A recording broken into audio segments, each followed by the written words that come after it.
Hello बच्चों, आज का कंसेप्ट है क्वाड्रेटिक इक्वेशन। क्वाड्रेटिक इक्वेशन में सबसे पहले हम देखते हैं फैक्टराइजेशन मेथड।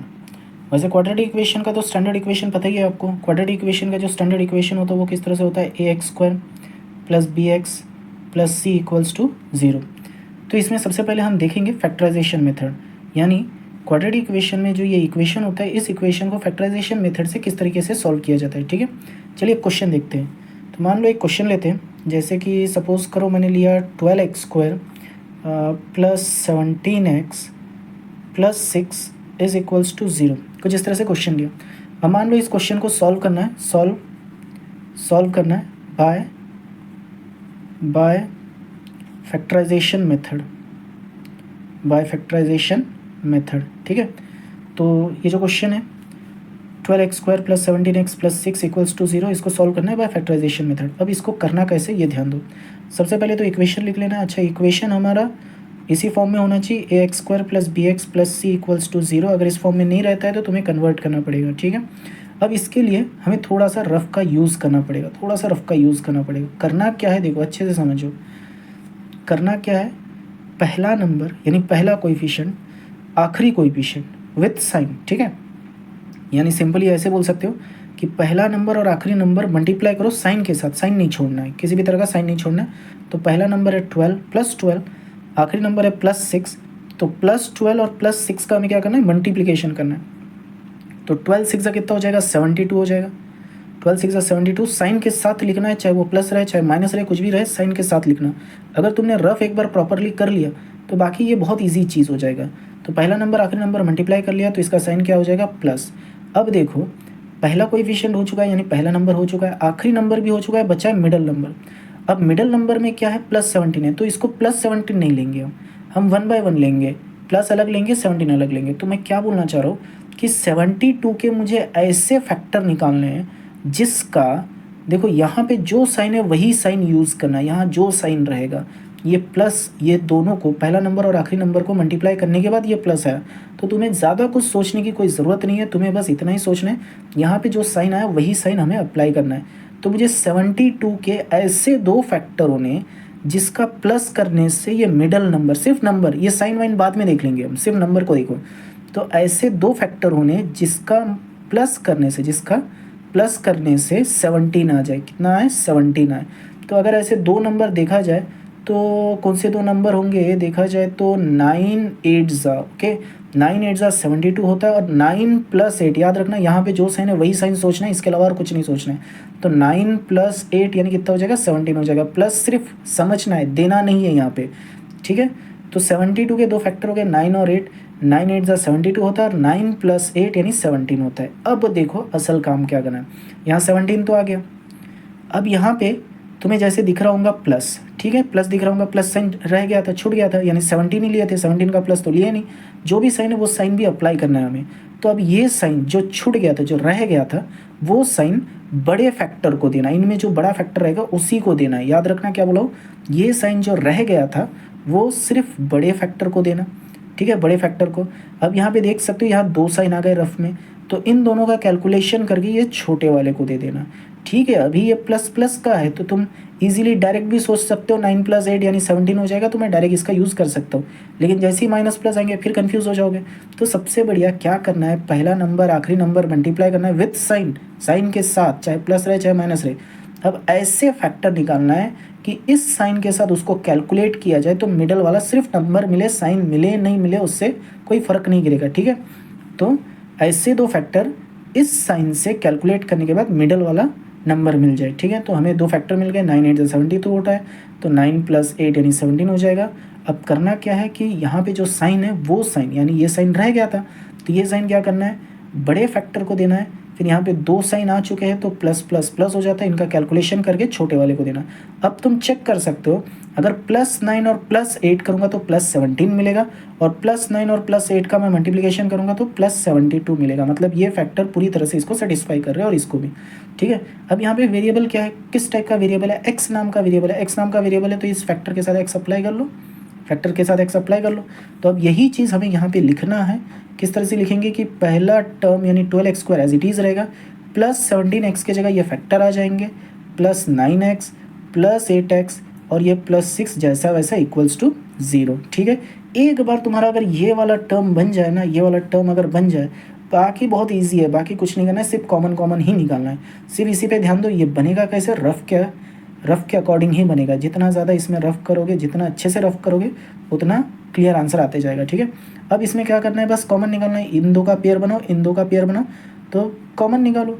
अब इन दोनों में अगर कॉमन निकाला जाए, कॉमन निकालने का मतलब क्या हो जाएगा कि ये दोनों में अगर नंबर है तो वो नंबर किस टेबल पे आते, वेरिएबल है तो वेरिएबल सेम है क्या, बस वही देखना है कॉमन जैसे निकाला जाता है।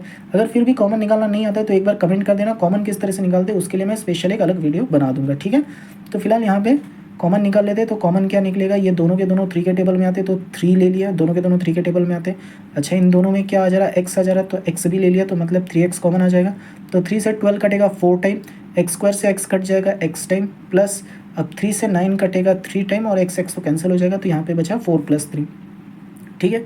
अब यहाँ पे कैलकुलेट करते, जो साइन है वही साइन रखना है, साइन चेंज नहीं करना है, जो साइन है वही साइन। फिर इसके बाद अब इन दोनों में कॉमन लेते हैं, ये दोनों के दोनों 2 के टेबल में आते, तो 2 से 8 कटेगा 4 टाइम, यानी 4x हो गया।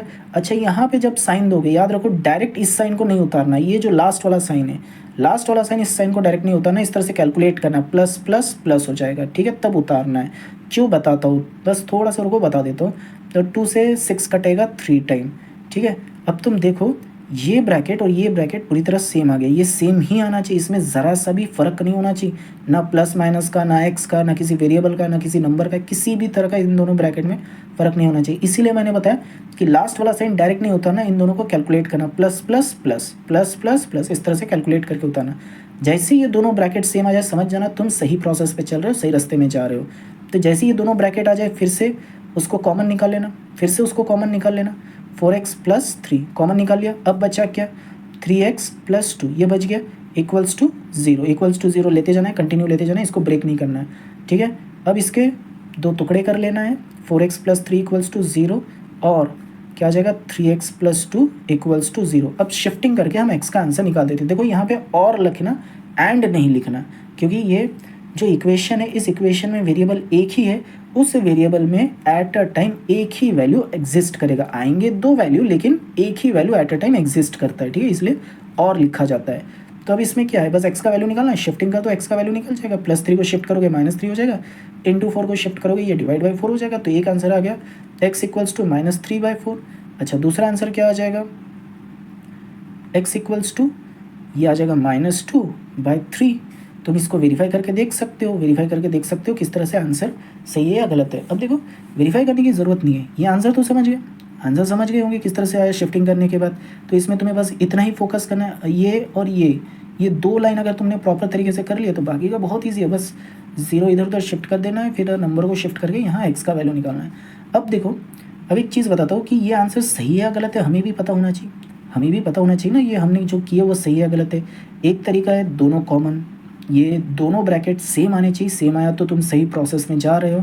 अब ये जो आंसर है, ये सही है गलत है, ये कैसे मानना, देखो यहाँ पे जो फैक्टर आए ना, यहाँ पे जो फैक्टर है, उस फैक्टर को स्टार्टिंग वाले नंबर से डिवाइड कर दो, ठीक है। जो भी फैक्टर है, उस फैक्टर को स्टार्टिंग वाले नंबर से डिवाइड कर दो। अगर मैं इसको 12 से डिवाइड कर दूँ, इसको भी 12 से डिवाइड कर दूँ, तो ये कितना हो जाएगा, 3 से कटेगा, ये 3 3 9, 3 4 12। अब ये कटेगा तो नहीं, और यहाँ पे जो साइन है इसका अपोजिट साइन ले लो, ठीक है। अब इसको भी काट डालते हैं, 4 के टेबल में आता है, 4 2 8 एंड 4 3 12। तो यहाँ साइन प्लस है, तो यहाँ पे ले लेते हैं माइनस, अपोजिट साइन ले लेना। देखो क्या किए, जो फैक्टर आया उस फैक्टर को हमने स्टार्टिंग वाले नंबर से हमने डिवाइड कर दिया, डिवाइड करने के बाद हमारे पास ये रिजल्ट आया, जो भी साइन रहेगा उस साइन का अपोजिट साइन लेना है, प्लस है माइनस, प्लस है माइनस। अब ये रिजल्ट अगर तुम्हारे आंसर से मैच होता है तो समझ जाना तुमने सही प्रोसेस किया, यानी एकदम कंफर्मेशन के साथ तुम्हें पता चल जाएगा कि ये प्रोसेस एकदम सही हुआ, इसके आंसर भी सही है, ठीक है। चलिए दूसरा क्वेश्चन देखते हैं। ये तो सिंपल सा था, प्लस प्लस का था, थोड़ा सा कॉम्बिनेशन करते, कॉम्बिनेशन यानी सपोज करो क्वेश्चन लेता हूँ 7x -2 ले लेता हूँ, एक काम करता हूँ यहाँ पे ले लेता हूँ +13x, ओके ठीक है। तो ये क्वेश्चन को ट्राई कर दे, 7x + 13x -2, इस क्वेश्चन को ट्राई करते हैं। पहले तो क्वाड्रेटिक बनाना पड़ेगा, क्वाड्रेटिक बनाने के लिए ax² + bx + c = 0 इस तरह से होना चाहिए। अगर ये है तो डायरेक्ट सॉल्व कर सकते हो। अब देखो, ये हमारा दूसरा क्वेश्चन हो गया, ये हमारा पहला क्वेश्चन है, तो इसको भी बाय फैक्टराइजेशन मेथड से सॉल्व करना है, ठीक है। तो पहले मैं क्वेश्चन लिख लेता हूँ, 7x² + 13x -2 = 0। अब क्या करना है, रफ का सहारा लेना है। रफ में क्या करना है, पहला नंबर आखिरी नंबर, याद रखना क्या बोल रहा हूँ स्टेप, पहला नंबर आखिरी नंबर विथ साइन कैलकुलेट करना है। पहला नंबर 7 है, आखिरी नंबर -2 है। 7 इंटू -2 -14, क्या आया, 7 इंटू -2 -14। अब मुझे ऐसे फैक्टर लेना है जिसका माइनस, हाँ यहाँ पे जो साइन है वही करना है। यहाँ प्लस था तो हमने प्लस के बारे में सोचे, यहाँ माइनस है तो माइनस के बारे में ही सोचना है, और कुछ नहीं सोचना, अलग कुछ भी नहीं सोचना। अब यहाँ पे मिडल क्या है 13, ये साइन छोड़ दो, साइन अभी लेने की ज़रूरत नहीं, अभी सिर्फ 13 सोचो। तो मुझे क्या बोला गया कि फर्स्ट नंबर और लास्ट नंबर का मल्टीप्लाई करके साइन के साथ -14 आया। अब इस 14 का मैं ऐसे फैक्टर लूँगा जिसका माइनस करने से 13 आ जाए। तो ऐसे समझ सकते हो 14 1 ज़ा 14 होता है, 14 1 ज़ा 14 होता है, और 14 - 1 13 हो ही जाएगा, आएगा ना। 14 1 ज़ा 14 हो गया, 14 - 1 13 आ जाएगा। तो मतलब मेरा ये फैक्टर इन कंडीशनों को सेटिस्फाई कर रहा है। क्या बोल रहा हूँ, यहाँ पे जो साइन है वही साइन यूज़ करना है, अलग कोई साइन नहीं लेना है, ठीक है। अच्छा, अब क्या करना है, ये नंबर हो गया, ये नंबर हो गया, इसका भी साइन हो गया, इसका भी साइन हो गया, ये नंबर भी हो गया, लेकिन इसका साइन बचा हुआ है। तो बचा हुआ साइन कहाँ लगाना, बड़े फैक्टर को, याद रखना बचा हुआ साइन बड़े फैक्टर को। देखो स्टार्टिंग से हम कर रहे हैं, कोई साइन अगर लगाना है तो बड़े नंबर का साइन लगाना है, बस वही चीज़ है। यहाँ पे जो साइन बचा है वो बड़े नंबर को लगा देना है, यानी बड़े फैक्टर को लगा देना है। अब यहाँ पे 2 साइन आ चुके हैं तो दोनों का कैलकुलेट करो, प्लस माइनस, ये आ जाएगा माइनस। अच्छा, यहाँ वेरिएबल क्या है, एक्स है, तो यहाँ पे भी एक्स और यहाँ पे भी एक्स रखेंगे, ठीक है। अब तुम चेक कर सकते हो, देखो 14 1 ज़ा -14 आ रहा है, और 14 - 1 13 आ ही रहा है, देखो +13 आ रहा है ना। तो यही फैक्टर यहाँ पे अप्लाई करते हैं, तो 7x² + 14x, देखो ये जैसा वैसे ही रखना, +13x की जगह ये वैल्यू हमें लिखना है। तो +14x - 1x - 2 = 0, ठीक है। अब इन दोनों में कॉमन, ये दोनों के दोनों 7 के टेबल में आते हैं, दोनों में x कॉमन आ जाएगा, तो ये आ जाएगा 7 से 7 कैंसिल हो जाएगा, x + 2 हो जाएगा। अब यहाँ पे जो साइन है वही साइन रखना, ये दोनों के दोनों 1 के टेबल में आते हैं। अब ये बचा x। अब अगर मैं यहाँ माइनस रख दूँ, -2 रख दूँ, देखो ये गलत हो गया, मैच नहीं हो रहा है, दिखा। यही चीज़ मैं बोल रहा था, ये दोनों ब्रैकेट मैच होने चाहिए। मैच तब होंगे जब लास्ट वाले साइन को हम कैलकुलेट करेंगे कुछ इस तरीके से, माइनस माइनस ये हो जाएगा प्लस, ठीक है। कैलकुलेट करना है, लास्ट वाला जब भी साइन यूज़ करोगे कैलकुलेट करना, माइनस माइनस प्लस, क्योंकि वो ब्रैकेट के बाहर निकलता है ना इस तरीके से, मतलब कॉमन निकल जाते हैं, इसलिए कैलकुलेट करना पड़ता है। तो उतना याद रखने की ज़रूरत नहीं, सीधा सीधा इतना याद रखो कि लास्ट वाले साइन को हमेशा कैलकुलेट करके लगाना पड़ता है, वरना ये सेम नहीं होगा। अब सेम हो गया, सेम हो गया ना, = 0। तो अब इसमें भी कॉमन निकालेंगे, क्या कॉमन निकल जाएगा, x + 2, और दूसरा निकल जाएगा 7x - 1 = 0 आ जाएगा। तो यहाँ पे आ जाएगा x + 2 = 0 और 7x - 1 = 0।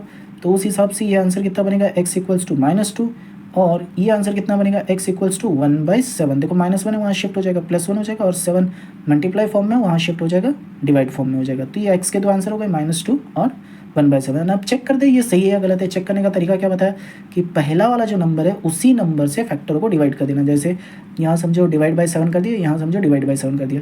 अब 7 से 14 कटेगा 2 टाइम्स, और यहाँ प्लस है तो यहाँ माइनस ले लेना, ठीक है, अपोजिट साइन लेना।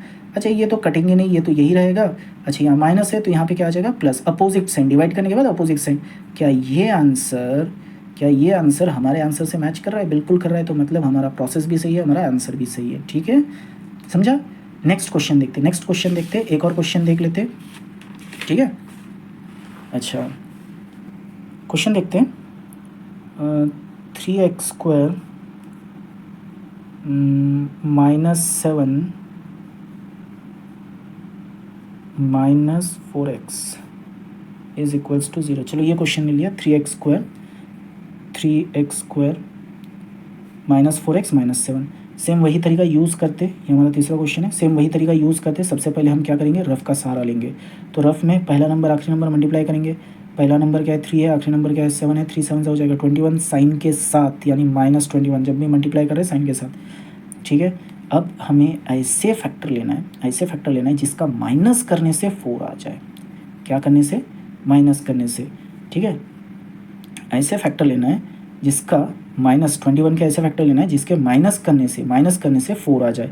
तो 21 का फैक्टर देखो, 7 3 ज़ा 21 होता, 7 3 ज़ा 21 होता, और 7 - 3 4 हो जाएगा, 7 - 3 4 हो ही जाएगा। तो मतलब 21 के 2 फैक्टर हो गए, और इन्हीं दोनों का ये माइनस करने से, यहाँ पे जो साइन रहेगा वही करना है, इन दोनों का माइनस करने से यहाँ 4 आ जाएगा, ठीक है। अब क्या करना है, देखो अब क्या करना है कि यहाँ पे ये साइन बच गया, 4 तो आ गया, माइनस साइन बच गया। अब माइनस साइन लगाना किसको है, बड़े फैक्टर को। माइनस साइन लगाना किसको है, बड़े फैक्टर को। अब यहाँ पे 2 साइन आ गया तो माइनस माइनस क्या हो जाएगा, प्लस आ जाएगा। ऐसे कैलकुलेट करके तीसरे वाले को यानी छोटे वाले को लगा लेना। और ये वेरिएबल कौन सा है, एक्स का है। चलो एक काम करते हैं, इसका वेरिएबल चेंज कर देते हैं। यहाँ पे सपोज करो मैं वाई ले लेता हूँ, ठीक है, वेरिएबल चेंज कर देता हूँ, सपोज कर लेते हैं वाई ले लेता हूँ। तो यहाँ पे भी वाई और यहाँ पे भी वाई लग जाएगा, ठीक है। तो अब यहाँ पे लिखना कैसे, 3y²। अब -4y की जगह ये लिख लेंगे -7y + 3y। अच्छा, -7 इज इक्वल्स टू 0 हो जाएगा, ठीक है। अब कॉमन निकाल लेते हैं इन दोनों में, कॉमन तो y आ जाएगा, बचेगा 3y - 7। अच्छा प्लस इन दोनों में कॉमन तो क्या निकलेगा, कुछ निकलेगा नहीं, 1 जो साइन है वो 1 निकल जाएगा, बचेगा 3y। इसका कैलकुलेट कर लेते हैं, माइनस प्लस यानी प्लस माइनस माइनस हो जाएगा, -7 हो जाएगा इक्वल्स टू 0। देख लो क्या दोनों ब्रैकेट सेम आए, जी हाँ सेम आए। तो ये आ जाएगा कुछ इस तरीके से 3y - 7 और दूसरा आ जाएगा y + 1 इज इक्वल्स टू 0, ठीक है। तो इसको 0 डिस्ट्रीब्यूट कर लेते हैं, 3y - 7 इज इक्वल्स टू 0 और y + 1 इज इक्वल्स टू 0। तो y इक्वल्स टू कितना हो जाएगा, -7 को वहाँ शिफ्ट करो, +7 हो जाएगा, 3 को वहाँ शिफ्ट करो, /3 हो जाएगा। और y1 को उधर शिफ्ट करो तो y इक्वल्स टू -1। चलो चेक कर लेते हैं आंसर सही है गलत है। तो स्टार्टिंग वाले नंबर से दोनों फैक्टर को डिवाइड करना है, इसको भी डिवाइड किया, इसको भी डिवाइड किया। अच्छा ये तो डिवाइड होंगे नहीं, तो ये 7/3 आ जाएगा। माइनस है तो अपोजिट साइन यानी प्लस हो जाएगा आंसर के लिए, ठीक है, आंसर के लिए हमें करना है, आंसर के लिए। और ये डिवाइड हो गया 1 आ जाएगा, और ये प्लस है तो क्या हो जाएगा, माइनस हो जाएगा। क्या ये दोनों आंसर हमारे आंसर से मैच हो रहा है क्या, हाँ ठीक है, +7/3 आया, -1 आया, मतलब ये आंसर सही है, ठीक है। अच्छा एक लास्ट क्वेश्चन देख लेते हैं, एक लास्ट क्वेश्चन देख लेते हैं। 2x² - 9x + 9, ठीक है। रफ यूज़ कर लेते हैं। अब तो समझ ही गए होंगे किस तरह से क्या करना है। तो पहला स्टेप क्या आ जाएगा, खुद ही सोचो क्या आएगा। अगर तो मैं पहला नंबर और आखिरी नंबर मल्टीप्लाई करूँगा तो क्या आ जाएगा, +18 आएगा। अब 18 के मुझे ऐसे फैक्टर निकालने हैं जिसका प्लस करने से मिडल वाला नंबर यानी क्या है 9 आ जाए, साइन बाद में देख लेंगे, मिडल वाला नंबर 9 आ जाए। तो एक ही नंबर है वो 6 3 18 होता है, एक ही फैक्टर है 6 3 18 होता है, और 6 + 3 9 आ जाएगा। तो ठीक है, अब क्या करना है, मिडल वाला साइन यानी ये जो साइन बच गया था ये बड़े फैक्टर को लगाना है, फिर इन्हीं दोनों का कैलकुलेट करके किसको लगाना है, छोटे वाले को लगाना है, ठीक है, माइनस प्लस माइनस हो जाएगा, ठीक है। अब यहाँ पे वेरिएबल x चल रहा है तो यहाँ पे x और यहाँ पे x, तो हमारा ये फैक्टर बन चुका है। इसको यहाँ अप्लाई करेंगे तो ये आ जाएगा 2x² - 6x - 3x + 9 is equals to 0। अब इन दोनों को कॉमन निकालते हैं, इन दोनों में कॉमन क्या आ जाएगा, 2x कॉमन आ जाएगा, x - 3। अच्छा यहाँ पे इन दोनों में कॉमन आ जाएगा -3, माइनस साइन कॉमन आ जाता है, जैसा वैसा x, माइनस प्लस माइनस हो जाएगा, -3 इज इक्वल्स टू 0।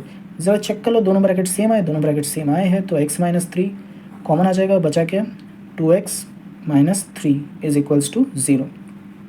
फिर x - 3 इज इक्वल्स टू 0 हो जाएगा, और 2x - 3 इज इक्वल्स टू क्या हो जाएगा, 0 हो जाएगा।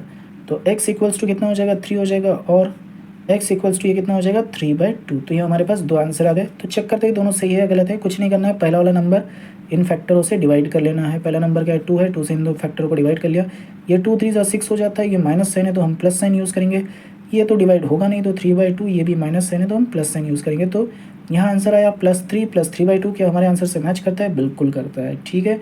तो ये है क्वाड्रेटिक इक्वेशन का फैक्टराइजेशन मेथड, सिंपल है, जो रफ बताया उसी रफ के तरीके से अगर फॉलो करोगे एकदम इजीली हो जाएगा। तो तुम्हें सिर्फ दो स्टेप अच्छे से करना है, एक तो ये वाला जहाँ पे हम फैक्टर सब्सटीट्यूट करते हैं, फैक्टर को रखते हैं, और ये वाला जहाँ पे हम कॉमन निकालते हैं, ठीक है। ये 2 स्टेप अगर तुमने अच्छे से कर लिया तो बाकी का इजीली हो जाएगा, बाकियों में कोई तकलीफ नहीं है। अच्छा अगर कॉमन निकालना नहीं आता है कमेंट करना, उसको भी मैं एक्सप्लेन कर दूंगा, ठीक है। तो आई होप ये फैक्टराइजेशन मेथड आपको समझ गया होगा, रफ के तरीके से किस तरह से किया जाता है, ये तरीका यूज़ करोगे तो भूलोगे नहीं, बस प्रैक्टिस करते जाओ, प्रैक्टिस करोगे तो सब चीज़ याद रहेगा, सब चीज़ अच्छे से समझ में आ जाएगा, ठीक है।